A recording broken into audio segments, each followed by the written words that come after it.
Fear doesn't crash down on you like a collapsing building. It doesn't smash your skull in one violent blow. It creeps in like poison gas, slow, silent, invisible, odorless.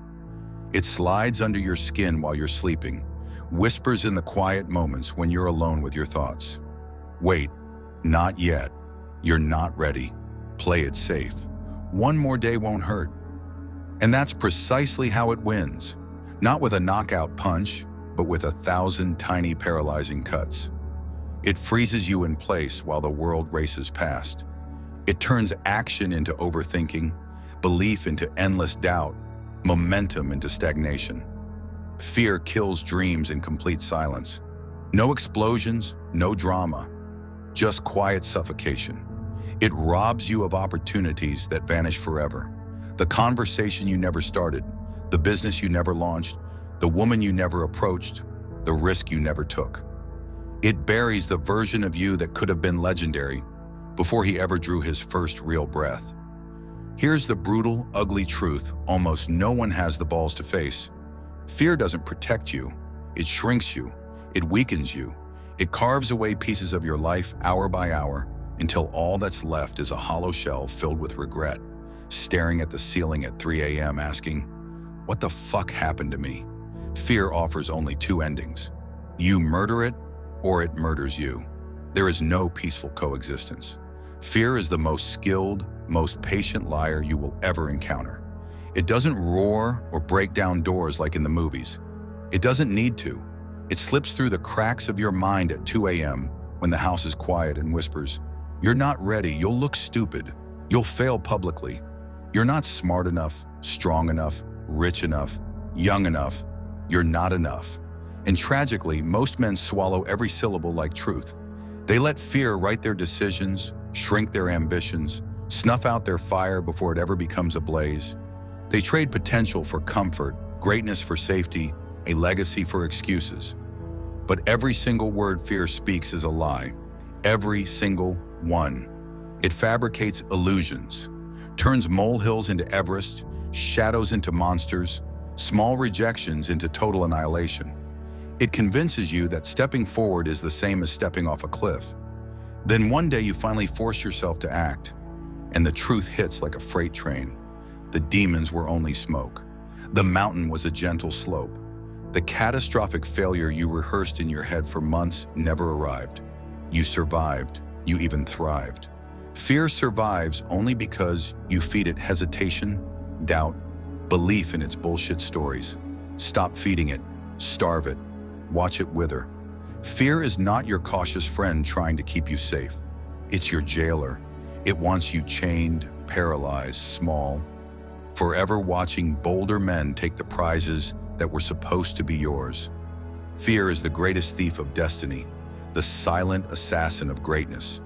It has killed more warriors, more entrepreneurs, more fathers, more legends than any war, any disease, any enemy, by murdering their courage long before the first real battle. Let it rule you, and it will bury you alive while you're still breathing. It will choke your ambition, poison your potential, reduce you to a ghost of a man who almost lived. And that slow, invisible death is far worse than any quick end. So stop negotiating. Stop bargaining. Stop hoping fear will one day be kinder. Kill it. Courage is not the magical disappearance of fear. Courage is deciding, with your heart hammering, knees trembling, stomach in knots, to move anyway. It's looking the whispers in the eye and saying, "Fuck you, I'm going." That single choice separates warriors from spectators, men from boys, the remembered from the forgotten. Every man you admire, every conqueror, every builder, every champion, felt the exact same terror you feel right now, but they refused to let fear script their story. Fear said, "You can't." They roared back, "Watch me." Fear said, "You'll fail." They answered, "Good, then I'll learn faster and come back harder." Fear said, "Stay safe." They laughed, "Safety is for graves. I was built for war." Fear is the lock on the door to your real life. Action is the only key that fits. Burn this truth into your spine. You are not fear's bitch. You are not its prey. You are the hunter. You are the weapon. You are the fucking storm. When fear whispers again, because it always will, don't bow, don't freeze, don't run, rise, march forward, crush its skull under your boot. Fear never wanted to face a man like you. Now it has no goddamn choice. Fear remains the #1 silent killer of men. Not the kind that stops your heart, but the kind that murders your fire and leaves you breathing, but already dead inside. It strangles ambition. It buries potential under layers of maybe later. It chains you to mediocrity while the life you were born for waits just out of reach. Most men kneel to it their entire lives. They dress up surrender as being realistic. They hide behind the same tired excuses. I'm not ready yet. I need more time, money, preparation. I'll start tomorrow, for real this time. Deep in their gut, they already know the verdict. They weren't defeated by competitors, by bad luck, by the economy. They were defeated by their own hesitation, by the man in the mirror who chose comfort over conquest. Fear does not shrink with age or experience. It does not magically evaporate because you waited long enough. It grows fangs. Every day you delay, it gets stronger, heavier, more convincing. It feeds on your comfort zone, your silence, your excuses. So how do you actually kill something like that? You don't negotiate with it. You don't tiptoe past it, hoping it won't notice. You don't wait until it feels smaller. You barrel through it, full speed, chest forward, violence of action, absolute conviction. Scared of failing spectacularly? Then fucking fail. Fail so hard the ground cracks. Fail so publicly the internet talks about it for weeks. Fail so messily that everyone sees you get back up bloodied but grinning. Because real failure doesn't destroy a man. It tempers him into steel, scared of pain, physical, emotional, financial, then bleed. Let your muscles rip in the gym. Let your pride take hits in public. Let your bank account scream for mercy. Let your scars become your autobiography. Proof you were in the arena, while cowards stayed in the stands. Pain isn't punishment. Pain is tuition. Scared of what people will say? Let them talk. Let them laugh. Let them judge. Let them hate from the sidelines. They're going to run their mouths no matter what. Whether you win or lose, rise or fall. Their opinion has zero power unless you hand it the keys. So don't. Every single time you take action while your chest is tight and your hands shake, you shrink fear a little more. Every time you move despite the screaming in your head, you rip another bar from its cage. One day you look back and realize it was never real. It was smoke, a projection, a bluff.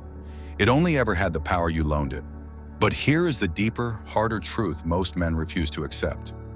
Fear is not your enemy. Fear is your gatekeeper. Everything worth having, the physique that commands respect, the money that buys real freedom, the woman who matches your fire, the legacy that outlives you, sits behind one locked gate, and fear is the armored warrior standing in front of it, staring you down, daring you to try. That gate was never meant to keep everyone out. It was built to keep the weak, the hesitant, the excuse makers away. Most men see the gatekeeper, feel the fear, and immediately kneel. They call it being practical. They call it waiting for the right moment. They rot there, feeding fear scraps of their dreams until they turn to dust. But the rare ones, the men whose names echo through history, the ones who actually win, do something different. They don't ask for permission. They don't wait until the fear dissolves. They don't beg courage to show up first. They charge while still afraid. They barrel through trembling, sweating, heart pounding like war drums. They accept the bruises, the scars, the public failures, because they understand. Courage isn't the prerequisite for action. Action is the prerequisite for courage. The instant you step forward despite the terror, the gatekeeper staggers. The door cracks open, and on the other side is everything you swore you wanted. Fear is a predator, ruthless, patient, always watching.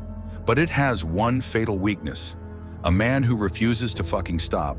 A man who doesn't flinch when it roars.